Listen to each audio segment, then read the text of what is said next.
shed thy blood for me, and though all men should forsake thee, by thy grace I'll follow thee.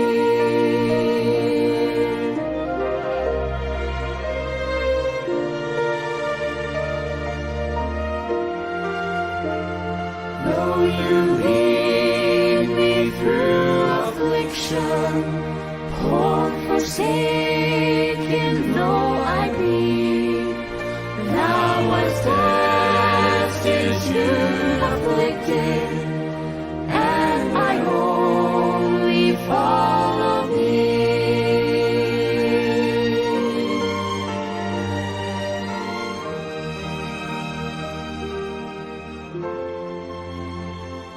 Though to Jordan's rolling billows, cold and deep, thou leadest me, thou hast crossed the waves before me, and I still will follow thee.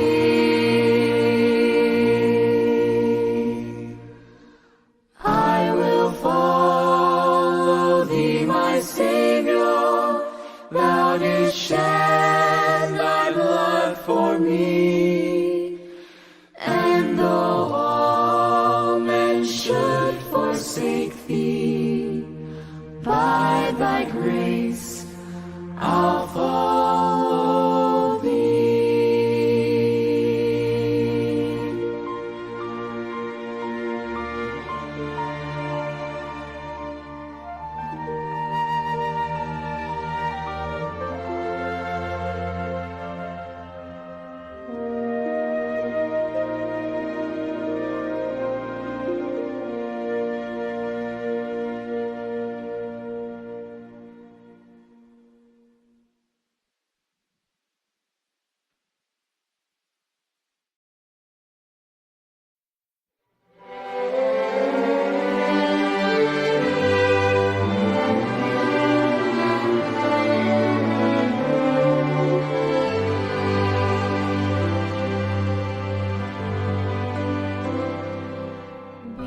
Not dismayed, whate'er betide, God will take care of you. Beneath His wings of love abide, God will take care of you. God will take care of you through every day or all the way. He will take care of you. God will take care of you.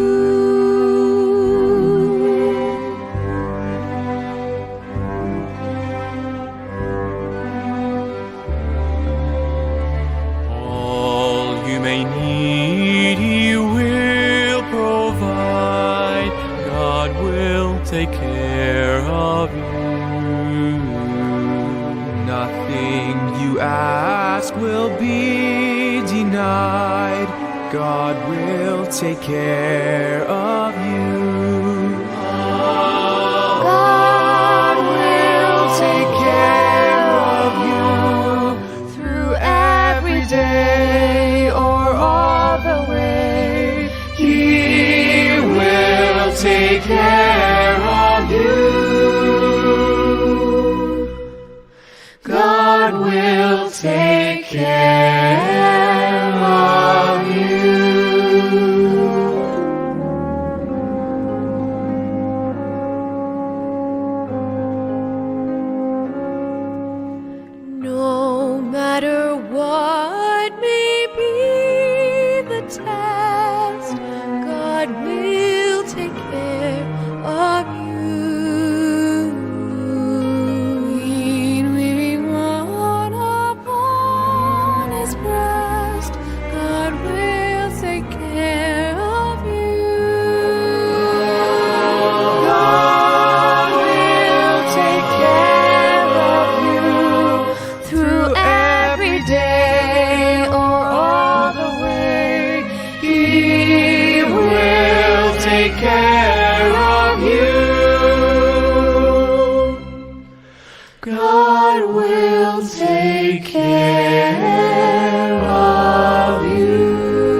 Isang magandang umaga po sa ating lahat mga kapatid. Sa umaga pong ito, tayo ay magpuri at magpasalamat sa ating Panginoon sa Kanya pong kabutihan sa bawat isa sa atin na tayo po ay Kanyang patuloy na ginagabayan, patuloy na pinagpapala ng buhay at lakas, at patuloy na tayo ay binibigyan ng pagkakataon upang tayo po ay makapagpuri sa Kanyang dakilang pangalan. At purihin natin ang Panginoon na sa buong magdamag tayo po ay Kanyang pinatnubayan, tayo ay iningatan, inilayo tayo sa anumang kapahamakan sa nakaraang magdamag. Kaya kinakailangan o marapat lamang na ang pagpapala o ang pagpupuri ang siyang ating ibalik sa ating Panginoon sa mga pagpapalang ating natatanggap buhat sa Kanya. Kumusta po kayo ngayong umaga mga kapatid? Ako po'y nagpapasalamat sa inyo na sa tuwing meron tayong ganitong pagkakataon, kayo po ay nandyan at kayo ay aming nakakasama sa ating pag-aaral ng salita ng ating Panginoon. At kayo po ay maagang nakasubaybay sa atin. Kaya nga po aking binabati, kayo ng magandang umaga sa umagang ito. Good morning po kay Sir Eddie Palma. Good morning po sa lahat, ang kanya pong pagbati. Ganun din po kay Ma'am Eleanor de Leon Villanueva. Blessed morning po sa inyong lahat. Patuloy po namin kay Ma'am na idinadalangin. Kasama po kayo sa aming mga prayer. Ganun din po kay Ma'am Nemsi. Ayan. Good morning po, Ma'am. Good morning po ang pagbati po ni Ma'am Nemsi. Ganun din kay Sir Gideon Fameronag. Sir, good morning. Great Sunday sa lahat ang pagbati po ni Sir Fam. At syempre kay Ate Olive. Good morning, Ate Olive. Good morning po sa lahat ang pagbati po ni Ate Olive. At sa lahat po, kung nais niyo pong magbigay ng inyong pagbati, inyo lamang pong ilagay sa ating comment section para po ating mabasa ang inyong mga pagbati. Ayan.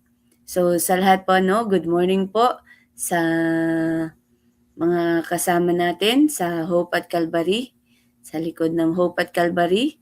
Ayan, si Sir Pam, si Sir Mike, good morning. Kay Ma'am Del, good morning po. Kay Sir Chayen, kay Ma'am Lani, good morning sa inyo dyan sa Tabuk. Siyempre, good morning din kay Pastor Ray Rada. Good morning, Pastor. At ganun din kay Brother Jonathan Barikawa. Good morning, Brother Jonathan. Ganun din kay Ma'am Aloha. Ayan, good morning sa inyong family. At siyempre, sa lahat po, magandang umaga po sa atin. Sa ating sharer, Ma'am Essie, good morning. Sa lahat po, good morning po sa ating lahat. Ayan. So, sa lahat po, hindi ko man po kayo nabanggit, magandang umaga po sa ating lahat. At bago po tayo magpatuloy sa ating pagtatalakay ng ating lesson sa umagang ito, ay pakinggan po muna natin ang ating theme song. Ating theme song, Bend Your Knees and Pray.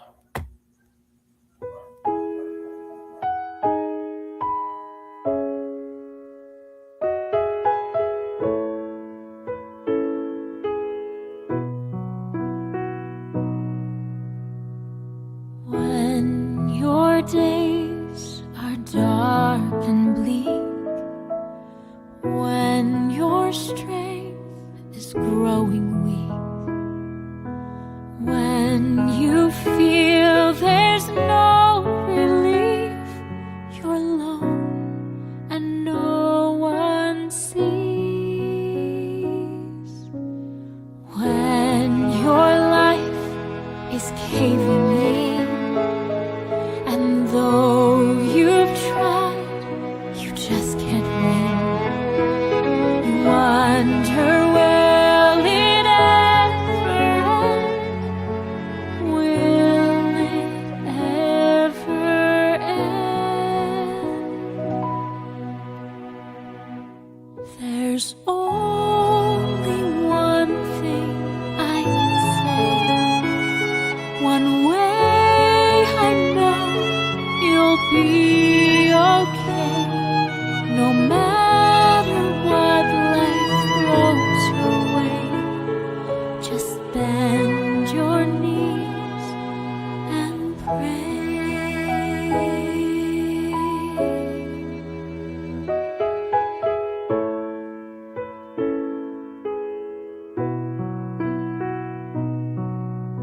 You'll find a friend in Jesus Christ, 'cause all for you He sacrificed. He sees each tear fall from your eyes. He hears you asking why. There's only one thing I can say, one way I know you'll be okay, no matter what life throws your way. Just bend your knees and pray. You'll never be alone. You'll always have a hand to hold, no matter what life throws your way. Just bend your knees and pray.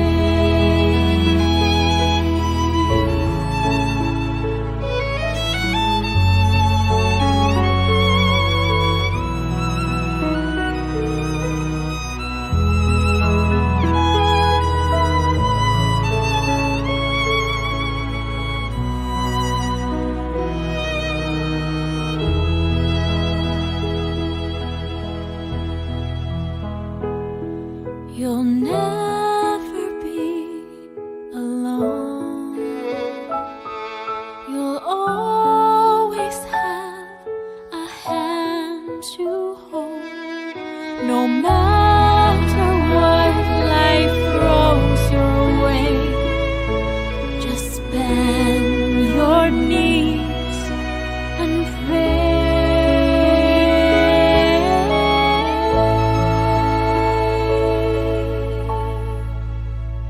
Just bend your knees and pray.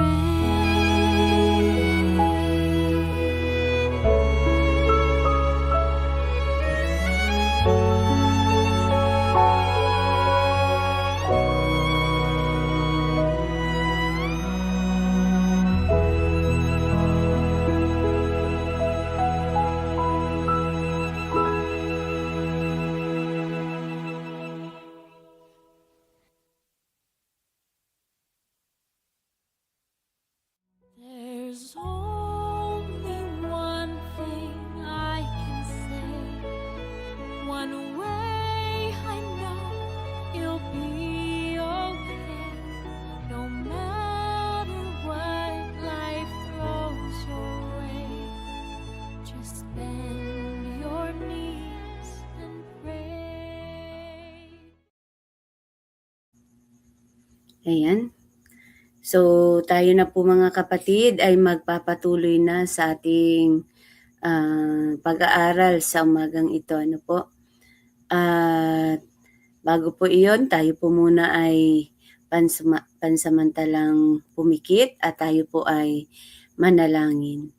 Dakila at mapagpala naming Diyos, ng tahanan po ay nasa mga langit. Sa umagang ito, muli po kaming nagpapailan lang ng pasasalamat, ng papuri sa inyong dakilang pangalan, sa inyo po Panginoong kabutihan sa bawat isa sa amin na aming patuloy na nararanasan ang inyong pag-iingat, ang inyong pagmamahal at ang inyong mga pagpapala na ibinibigay sa bawat isa sa amin. Maraming salamat Panginoon. At sa umagang ito muli po naming hinihiling sa inyo na kami po ay inyong patatawarin sa aming mga nagawang pagkukulang at pagkakasala upang ang panalangin po naming ito at ang aming paglapit na ito sa inyo ay maging kalugod-lugod sa inyong banal na harapan. Panginoon, sa aming pag-aaral, bigyan niyo po ako ng katalinuhan upang ang inyo pong mensahe sa umagang ito ay aming maunawaan upang kung sa ganun, Panginoon, ito ay magbigay sa amin ng kalakasan ng aming pananampalataya. Tulungan kami, Panginoon, na patuloy na magtapat sa inyo at nawa ang inyong patuloy na presensya at ang iyong patuloy na pagmamahal ang siyang aming patuloy na mararanasan. Maraming salamat, Panginoon. Ito po ang aming hiling at dalangin sa pangalan ng aming Panginoong Jesus. Amen. Yan mga kapatid, tayo po ay dadako na sa ating pag-aaral sa umagang ito. At ang pamagat po ng ating pag-aaralan ay 3 Hebrews, display the power of God. 3 Hebrews, display the power of God. Ang atin pong pag-aaralan ngayong umaga ay karugtong ng lesson natin kahapon na tinakil po ni Sir Chayen. Ito ay tungkol doon sa tatlong kaibigan ni Daniel. Nung sila ay ilagay doon sa fiery furnace, doon sa horno. Ang atin pong talata ay matatagpuan sa Daniel 3, verse 28. Ang sabi po, "Then Nebuchadnezzar spake and said, Blessed be the God of Shadrach, Meshach, and Abednego, who hath sent his angel and delivered his servants that trusted in him." Ulitin ko po, Daniel 3, verse 28. Ang sabi po, "Then Nebuchadnezzar spake and said, Blessed be the God of Shadrach, Meshach, and Abednego, who hath sent his angel and delivered his servant." So, ang talata po na ito, ay after na po noong story, noong si Shadrach at si Meshach at Abednego ay itinapon doon sa fiery furnace, na sila ay pinatapon doon ng si King Nebuchadnezzar. At pinatapon sila doon dahil nag-refuse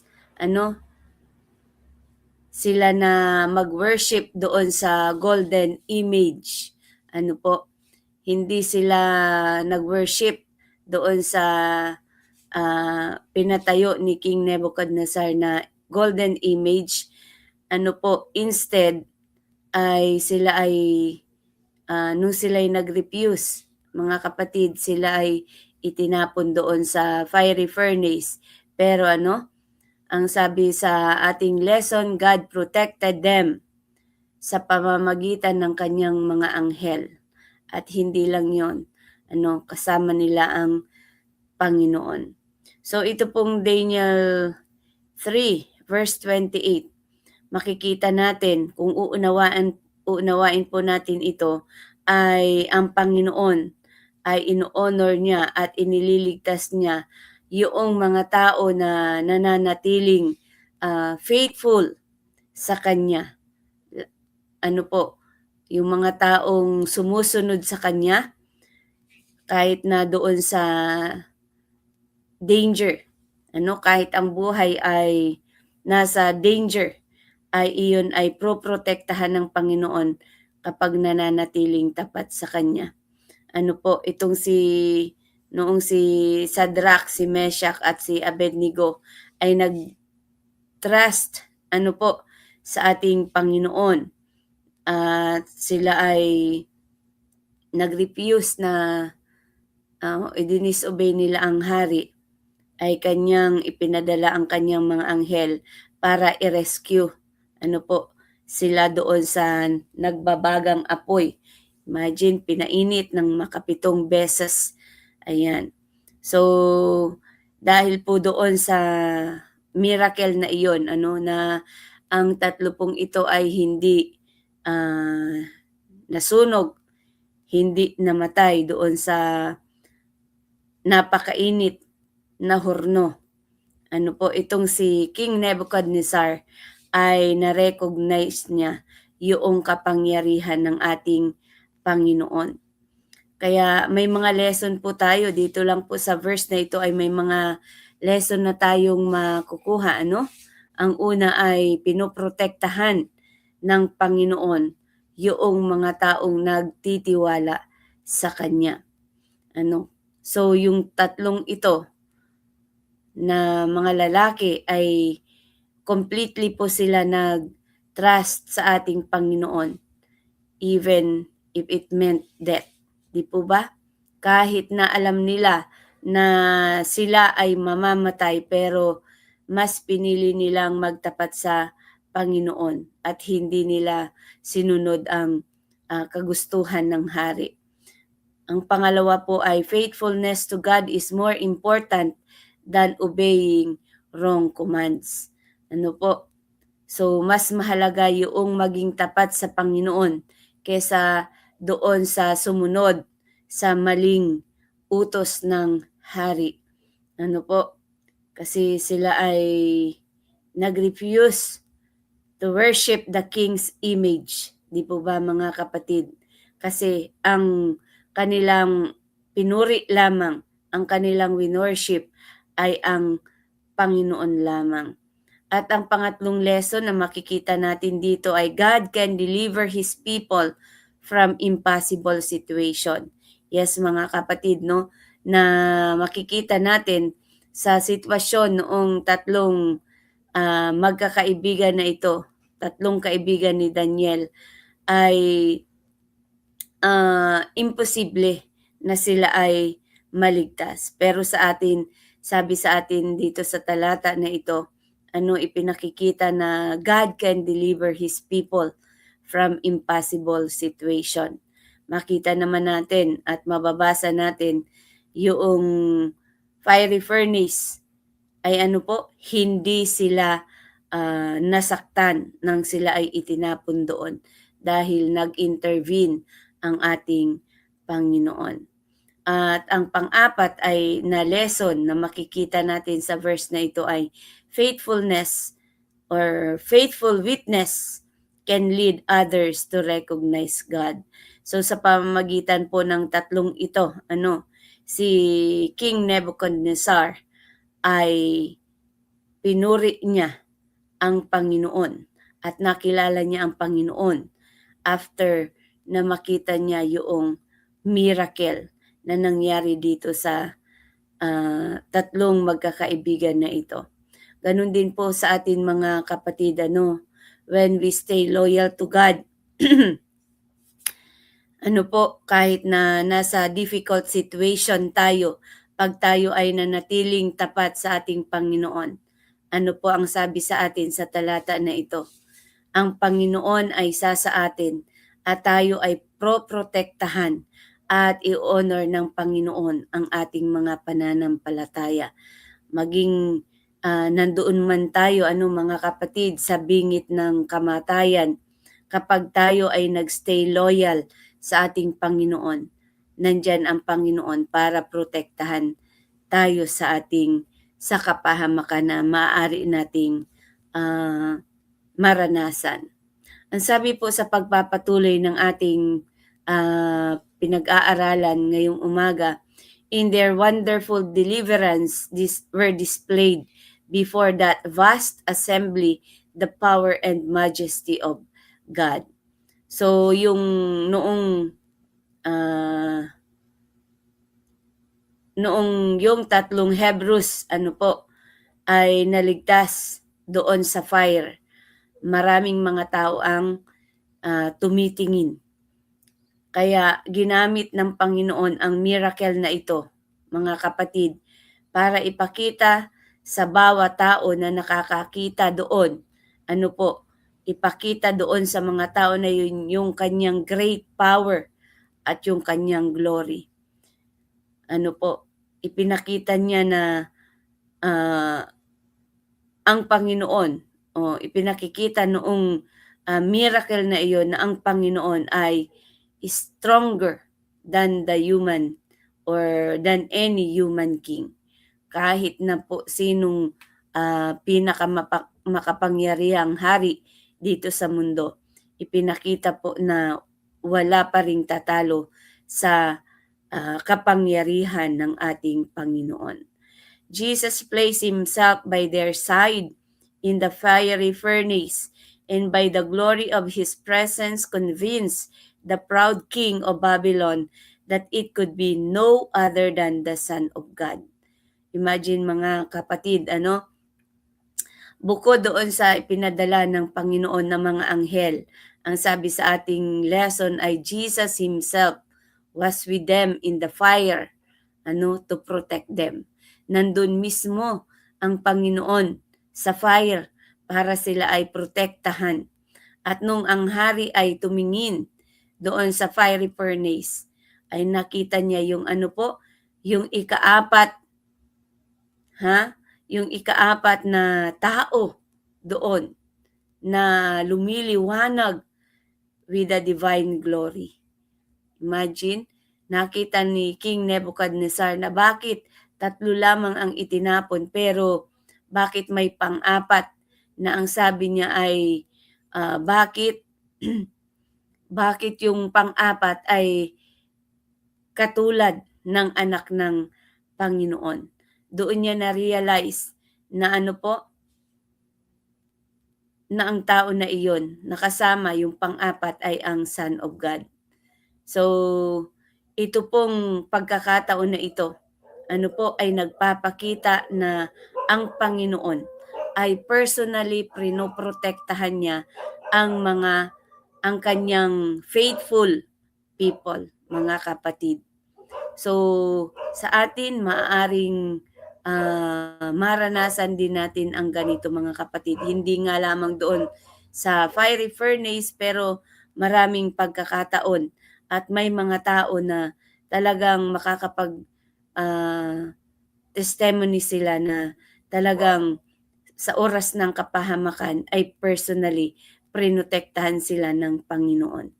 Mga kapatid?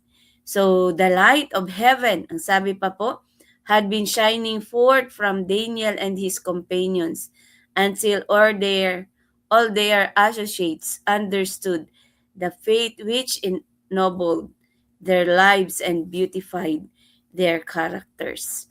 So, yung buhay po ni Daniel doon sa Babylon at ng kanyang mga kaibigan, sabi sa ating lesson ay nag-reflect yung God's character. Nakita ng mga tao kay Daniel at doon sa kanyang 3 kaibigan, kay Shadrach, kay Meshach, kay Abednego, kung anong karakter ng ating Panginoon. Kaya yung kanilang faith, ang sabi dito sa aking binasa, yung kanyang faith, yung kanilang pananampalataya ay naging dahilan kung kaya sila ay naging noble, honest, and faithful. And the people around them could see that their good character came from their faith in God. Yun po ang nakita ng mga tao dito sa 4 na magkakaibigan na ito. Yung karakter ng Panginoon ay nasa kanila.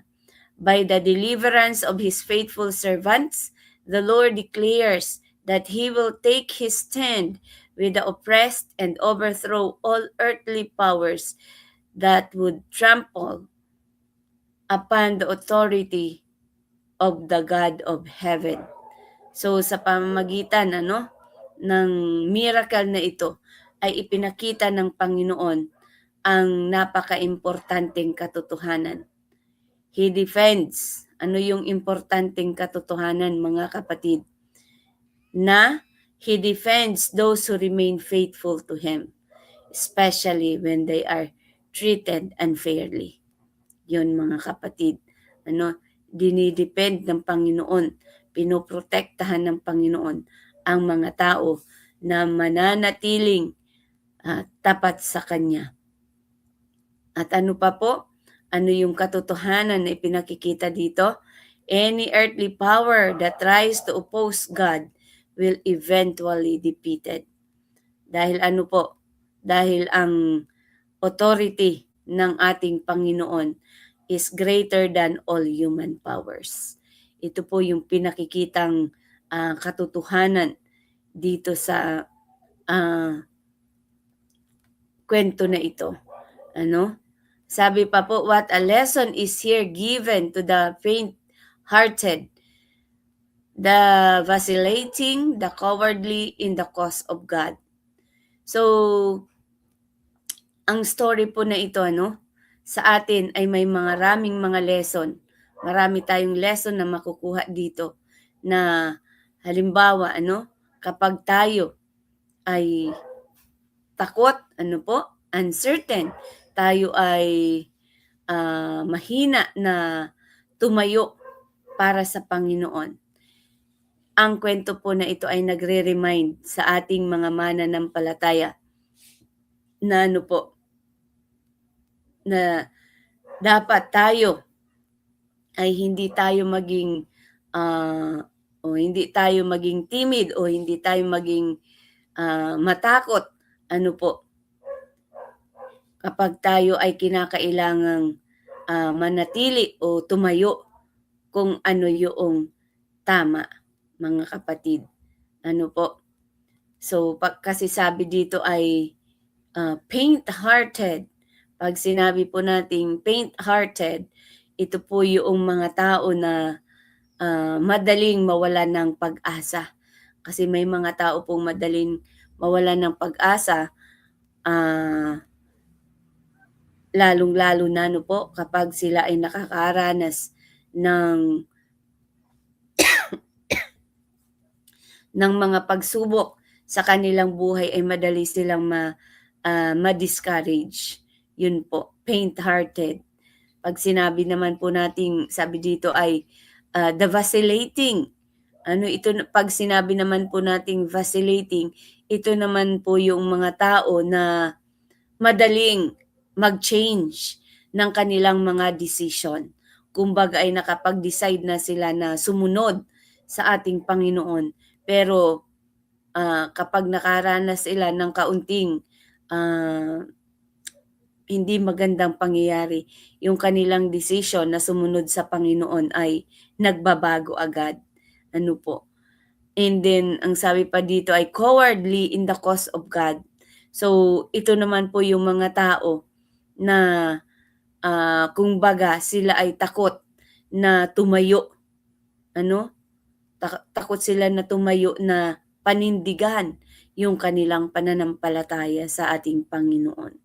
So, ang sabi po dito ay kapag tayo makaranas o maging katulad nito, faint-hearted, vacillating, cowardly in the cause of God, lagi po nating isipin ang kwento ng magkakaibigan na ito, doon sa lugar ng Babylon. Na ito ay isa na maging huwaran natin kung papaano tumayo at manindigan sa harapan ng ating Panginoon kahit na sa mga times na kung saan ay mapapahamak tayo. So, kasi dito po ipinakikita dito na gusto ng Panginoon na ang kanyang mga anak, ang kanyang bayan, gusto niya tayo na maging brave, matapang at maging firm sa ating mga pananampalataya. What encouragement to those who will not be turned aside from duty by threats or peril. So, ang kwento po na ito, no, ay nagbibigay, ang sabi dito, nagbibigay ng strong encouragement doon sa mga taong mananatiling faithful sa kanilang duty sa Panginoon, even when they face danger, ang sabi po dito, or threats, or persecution. So, tayo pong mga mananampalataya, hindi po tayo exempted doon sa dangers, sa mga threats, sa persecution. Ano po? So, yung mga bagay na nangyayaring hindi maganda sa atin. So, ito pong kwento na ito ay nagbibigay sa atin ng strong encouragement para mapaglabanan po natin ang mga bagay na nangyayari o mangyayari sa atin. Ano po, para masira yung ating pananampalataya sa Panginoon. Ano po? So, itinuturo din dito sa kwento na ito na ino-honor ng Panginoon yung mga tao na magstay sa Kanya, maging tapat sa Kanya, no matter what the risk, mga kapatid. So, yung sa lesson dito, yung mga tapat na mananampalataya sa Panginoon ay kinakailangang magpatuloy, na gumawa kung ano ang tama, even when it is difficult or dangerous, mga kapatid. Sabi pa po, this faithful, steadfast character exemplify sanctification while they have no thought of claiming the high honor.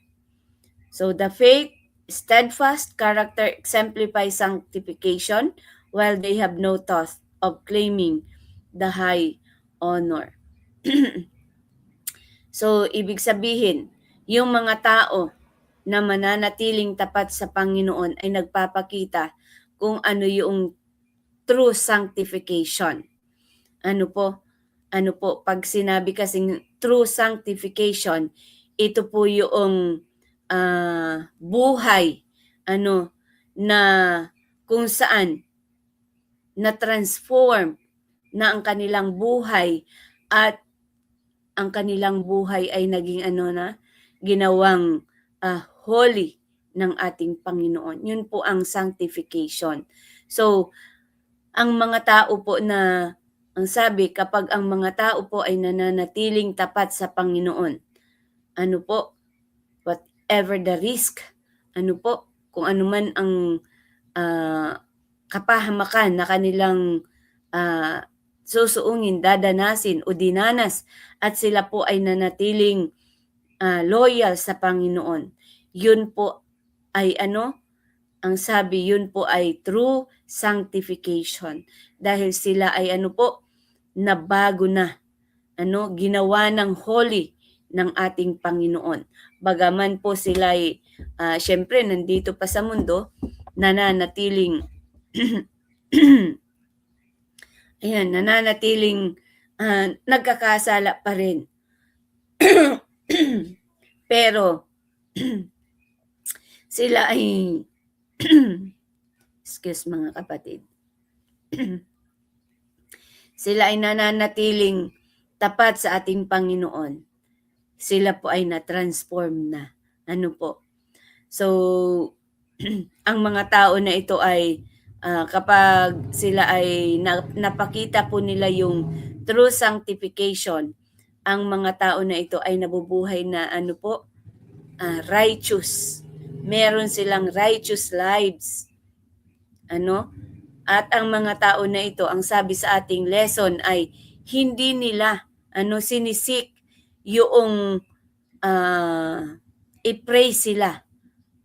Hindi nila hinahangad yung i-honor sila ng mga kapwa nila, ng mga tao. kundi ang nakikita nila ay ang Panginoon lamang. Kaya sabi nga, no, yung true holiness ay makikita saan? Sa pagiging humble na sumusunod sa ating Panginoon. Not in people trying to gain recognition. Ibig sabihin, mga kapatid, kapag hindi pa tayo nakarating doon sa true sanctification, hindi pa tayo, bagaman tayo'y gumagawa sa gawain ng Panginoon, nakikitaan tayo ng mga tao ng pananampalataya sa Panginoon. Pero kapag tayo po ay nagsisik pa rin, ang sabi sa ating lesson, nagsisik pa rin tayo ng recognition galing sa ibang tao, ay hindi pa rin po tayo na sanctified. Hindi pa rin tayo natatransform. Yung buhay natin ay hindi pa rin talaga tawag dito, hindi pa rin talaga nababago. Bagaman sa mata ng tao ay nakakakitaan tayo ng paglilingkod sa Panginoon. Pero if we try to gain recognition from the people, po mga kapatid, ibig sabihin ay hindi pa rin tayo natatransform. Po, kasi yun pa rin ang ating nasa isipan, po, at yun pa rin ang ating hinahangad. Kaya tayo po wag tayong halimbawa, tayo ay nakapagsermon at ang ganda-ganda ng ating pagsisermon, mga kapatid. Tapos ay pagbaba natin, gusto nating i-recognize tayo po sa ating puso at sa ating isip, gusto natin na sabihan tayo ang galing-galing natin. Ibig sabihin pala, mga kapatid, hindi pa tayo na tatransform bilang mga believers ng ating Panginoon. Sabi pa po, the amount of good which may be accomplished by comparatively obscure but devoted Christian cannot be estimated. So, yung good work po, sabi dito, yung mabuting gawain ng mga taong hindi nagpapakilala or yung mga unnoticed Christians, po, sila po yung mga tao na talagang tapat sa Panginoon. Po, mga kapatid. So kapag po pala tayo ay gumawa, tayo ay gagawa ng sa gawain ng Panginoon, parang ang sabi sa atin ay okay lang naman na malaman ng ibang tao, po, pero wag tayong mag-seek ng honor, po, ng recognition. Mas maganda daw po, ang sabi sa ating lesson, mas maganda na gumawa tayo ng tahimik, ng hindi napapansin, yun po ang tunay na tapat sa Panginoon. Na bagaman tayo gumagawa, wala tayong ibang iniisip kundi ang paglilingkod sa ating Panginoon. Kahit hindi tayo maparangalan at hindi tayo mapansin, ay tayo pa rin po ay gumagawa sa gawain ng Panginoon. Po? Even if the world does not see them, their influence can be very powerful and far-reaching. Ayan. Kahit daw po yung mga tao na ito ay gumagawa na unnoticed, yung mga Christian na hindi nanonotice, yung kanilang mga ginagawa ay nakikita rin po iyon ng Panginoon. Hindi po yun nakakalampas sa mata ng ating Panginoon. Kaya isa sa lesson dito, sa binasa kong ito, ay hindi natin kinakailangan na maging famous, mga kapatid, para lamang tayo magkaroon ng great impact para sa ating Panginoon. Ayan. Until the life records shall be made known, when the judgment shall sit and the books be opened. Ayan. So, yung makikita yung impact ng mga ginawa po ng mga mananampalataya, yung mga good deeds nila, ay marireveal po iyon during the final judgment. Ang sabi po dito sa ating lesson, kapag inireveal na ng Panginoon yung record book, yung life records natin, sa judgment day, ayun, sa final judgment, ay i-reveal yun ng Panginoon na every life, bawat isa sa atin ay mabubuksan at marireveal kung ano ba talaga. Doon natin makikita kung tayo ba talaga ay gumawa sa gawain ng Panginoon, na talagang tapat tayo, naging tapat tayo sa ating mga gawain, naging tapat tayo na kahit na walang pag-praise sa atin, walang acknowledgement, ay tayo gumagawa. Makikita po iyon doon. So, kasi ang Panginoon po, siya po ay nagtatala ng record ng lahat ng human actions. Lahat ng action natin, mga kapatid, ay naisusulat doon sa life records, doon sa book of life, doon sa book, doon sa langit, mga kapatid. At iyon ay mabubuksan lamang sa final judgment. So one day, mga kapatid, ayan, ipakikita sa atin yung mga hidden good natin that faithful believers have done. Yung mga ngayon, hindi tayo nanonotice. Halimbawa, gumawa tayo, hindi tayo nanonotice ng ating mga kaibigan, hindi tayo nanonotice ng church, ng pastor, sa mga ginagawa natin. Someday, pagdating ng Panginoon, ay ipapakita ng Panginoon sa buong mundo, sa mga tao, yung ating mga ginawang mga mabubuting gawa, at yung mga taong nananatiling tapat sa Panginoon. Yung kanilang mga ginawa ay makikita po ng lahat. Po? At ang sabi pa po dito, meron pa po tayong 10 minutes. Christ identifies his interest with his class. He is not ashamed to call them brethren.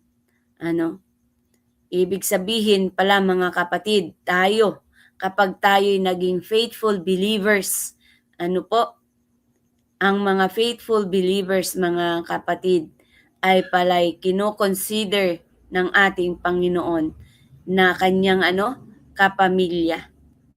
Sabi dito ay, he is not ashamed to call them brethren. Ibig sabihin, natutuwa ang Panginoon na tawagin ang mga tapat na mga brothers and sisters.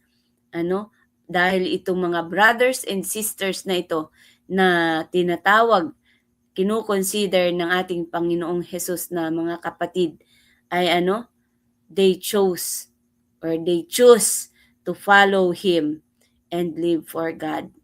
Ayan. Siguro napakagandang pakinggan, mga kapatid, na pagdating ng ating Panginoon ay tatawagin tayong brothers and sisters. Di po ba? Ayan. Kasi sabi dito, he is not ashamed to call them brethren. So, mga kapatid ang tawag sa mga taong mananatili sa ating Panginoon. There should be hundreds where there is now one among us. so closely allied to God, their lives in such close conformity to His will that they would be bright and shining lights, sanctified, holy in soul, body, and spirit. So, ibig sabihin pala mga kapatid, maraming mga Christians na who are deeply connected to God, mga kapatid. Yung kanilang buhay ay talagang fully na sumunod sa kalooban ng Panginoon para sila ay maging shining examples to others. Sabi dito ay shining lights to others. At ito yung mga tao na talagang completely dedicated to God. Ang sabi dito sa kanilang mind, body, and spirit. Holy in soul, body, and spirit. Ayan, ito yun mga kapatid, yung mga taong naging tapat talaga sa ating Panginoon. They completely dedicated their lives to God. Po mga kapatid. So, those who name the name of Christ should shake off the lethargy that enfeebles their efforts and should meet the momentous responsibility that devolve upon them. Kaya tayo pala mga kapatid, bilang mga tinatawag na mga believers, mga Christians, ay ang sabi sa atin ay tumigil na tayo sa pagiging spiritually lazy or careless.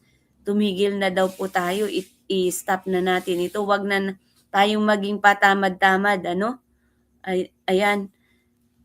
Kinakailangan natin, ang sabi dito ay tayo ay kinakailangang gumising, at gawin natin seriously, yung important duties natin and responsibility that comes with being followers of Jesus.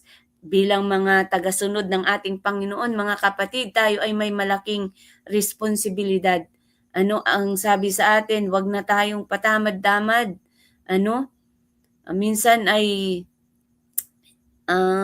sa pagsamba, isa sa mga gawain ng mga Kristiyano ngayon ay yung patamad-tamad, mga kapatid, sa pagsamba, lalong-lalo na sa okay lang doon sa umaga ng Sabat, tayo po ay nasimba, nasamba sa Panginoon, napunta tayo sa church, but then during the AY program, nawawala na po tayo. Ang sabi po sa atin, stop being spiritually lazy, mga kapatid. Huwag tayong maging careless. Kasi ang sabi dito sa atin ay malapit na ang pagdating ng ating Panginoon. Kinakailangan tayo maging ready, mga kapatid. Ang sabi sa atin, paano tayo magiging ready? Sa pamamagitan, isa na doon, yung sa pamamagitan ng ating palaging nasa loob ng church during service, mga kapatid. Dapat tayo nasa church tuwing may mga pagsamba. Huwag tayong patamad-tamad dahil ang sabi sa atin ay ito ay napaka-importante na duties natin and responsibilities natin bilang followers of Jesus Christ.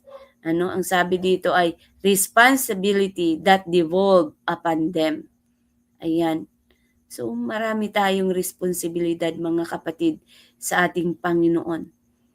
Kailangan, ang sabi sa atin dito ay seriously fulfill the important duties and responsibility bilang mga mananampalataya, bilang mga Kristiyano at tagasunod ng ating Panginoon. Kasi ang sabi sa atin, may mga pagkakataon na mararanasan natin ang katulad ng naranasan ng magkakaibigan na ito, ni Shadrach, ni Meshach, ni Abednego, ganun din ni Daniel doon sa Babylon.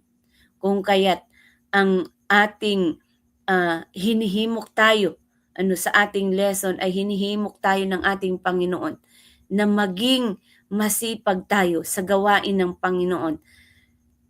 Para mga kapatid, kung dumating yung pagkakataon na maranasan natin yung katulad ng naranasan ng ng magkakaibigan na ito, hindi man natin maranasan ang itapon doon sa horno, pero may mga iba't ibang bagay, may mga iba't ibang pagkakataon na makakaranas tayo ng mga mahihirap na sitwasyon. Ang sabi sa atin dito, kapag tayo ay mananatiling lazy, mananatiling tamad sa mga gawain ng Panginoon, sa ating mga responsibilidad sa ating Panginoon, paano po tayo makakatayo sa mga bagay na mahihirap na mararanasan natin? Di po ba? Kasi yung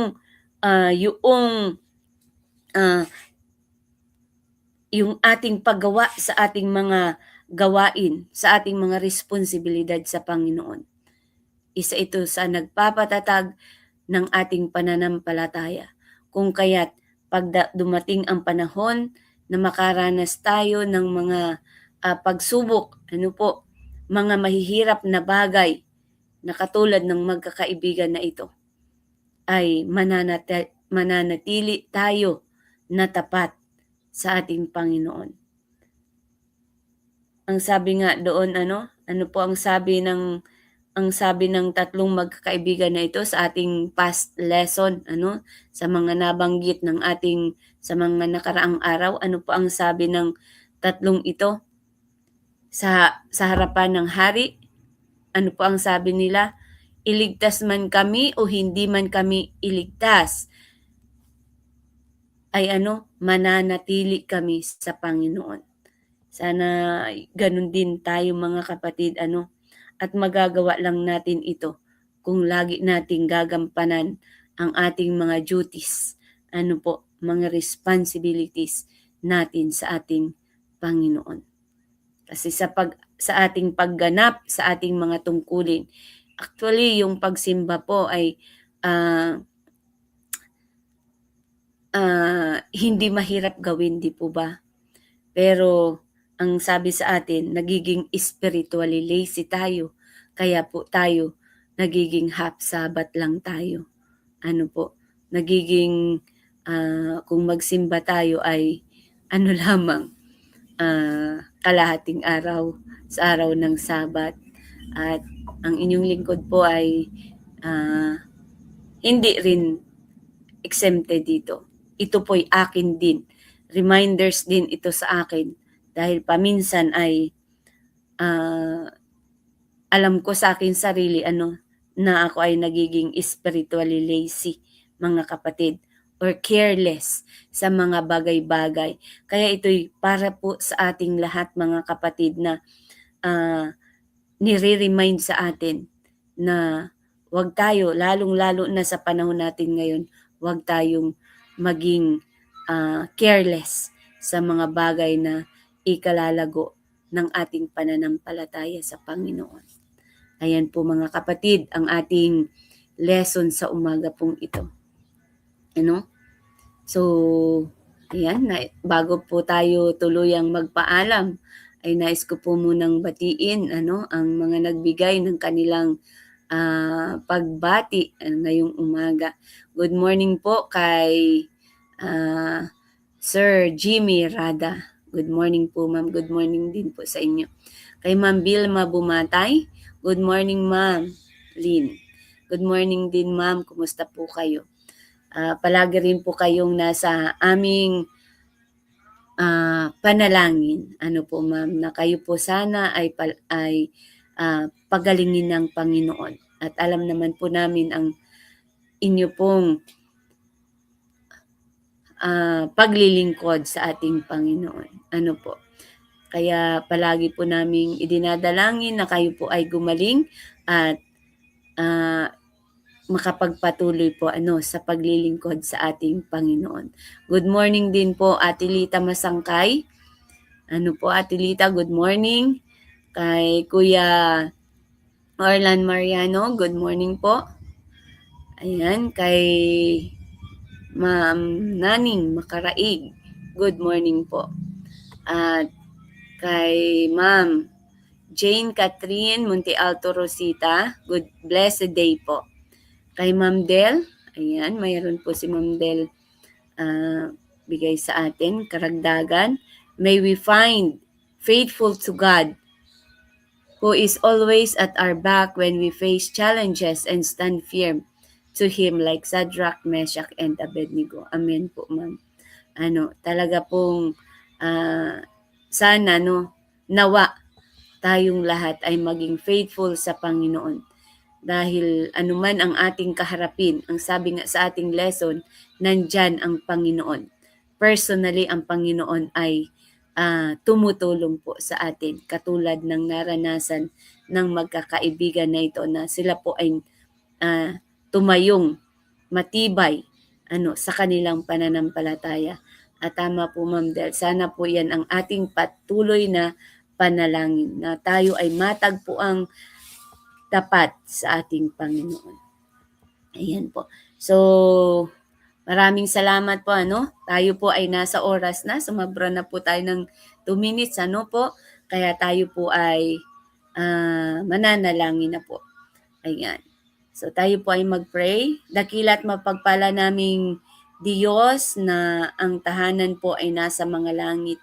Sa umaga pong ito, muli po kaming nagpapasalamat na kayo po ang siyang aming nakasama sa aming pag-aaral sa umagang ito. At nawa Panginoon, dalangin po namin na kami po ay matagpuan ninyong nagtatapat sa inyo.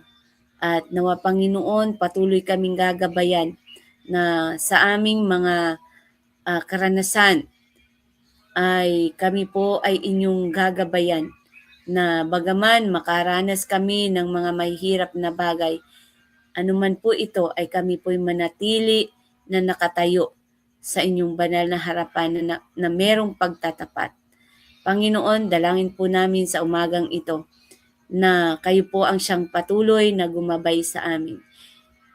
At sa oras na ito, Panginoon, amin pong espesyal na idinadalangin sa inyo ang aming mga kapatid na nakakaranas ng pagkakasakit. Amin pong inilalapit sa inyo sa umagang ito si Ma'am Vilma na nawa Panginoon siya ay iyong patuloy na dadalawin. Inyo pong idadampulay sa kanya ang inyong mapagpagaling na kamay upang si Ma'am Vilma bumatay ay siya po ay gumaling sa kanyang karamdaman. Batid po namin, Panginoon, na kayo ang siyang makapangyarihan sa lahat, na kaya ninyong gawin ang mga bagay na imposible na maging posible. Panginoon, katulad po ng inyong paggabay sa aming lesson sa magkakaibigan sa kay Shadrach, kay Meshach, kay Abednego, na kayo po ang siyang patuloy na gumabay kay Ma'am. Siya po ay gumaling sa kanyang karamdaman. Ganon din po sa amin pang ibang mga kaibigan na may mga sakit. Si Ma'am Eleanor de Leon Villanueva, Panginoon, siya rin po ay iyong patuloy na hihipuin. Bigay din ang kanyang kagalingan upang kung sa ganun, Panginoon, siya po ay makapagpatuloy sa kanyang paglilingkod sa inyo at marami pang mga tao na sa pamamagitan ng mga kaibigan naming ito sa kanilang paglilingkod sa inyo ay maraming mga tao pa ang madala sa inyong banal na harapan. Panginoon, si Ma'am Marshall, ganun din, patuloy na siya ay iyong pagagalingin. Ganon din ang iba pa naming mga kaibigan na hindi po namin mabanggit na sila po ay nakakaranas ng pagkakasakit. Sila po ay inyong tutulungan, ibigay ang kanilang mga pinansyal na pangangailangan upang masapatan po ang kanilang gamutan. Maraming salamat, Panginoon, at kami po ay naniniwala na ang panalangin po namin ito ay inyo na pong dininig dyan sa inyo sa kaitaasan ng mga langit at mararanasan ng mga kaibigan naming ito ang kaginhawahan sa kanilang pangangatawan. Maraming salamat, Panginoon, at patawarin kaming muli sa aming mga nagawang pagkukulang at pagkakasala. Ito po ang aming hiling at dalangin sa pangalan ni Jesus. Amen. Good morning po muli mga kaibigan. Ayan, Ma'am Essie Andal Pimentel. Amen. Ganun din kay Ate Imelda Tanyedo. Good morning, Ate Imelda. Thank you po sa inyong pagsama at dito sa ating pag-aaral sa Hope at Calvary. Pagpalain po tayong lahat ng ating Panginoon sa buong maghapong ito. God bless po.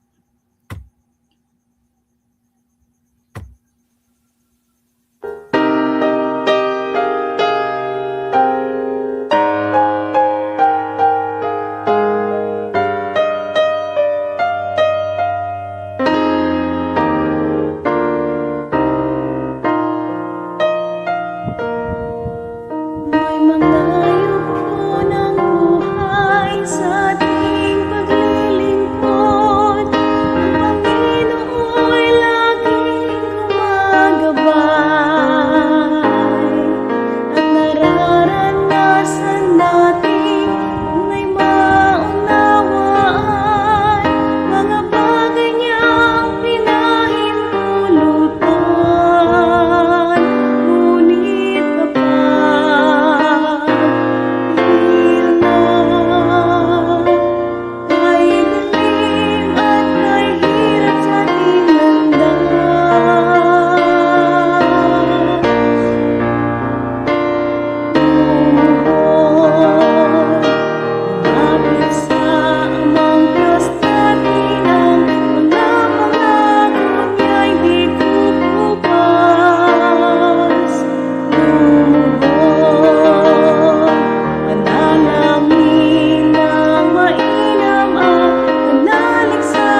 my eyes have seen the King.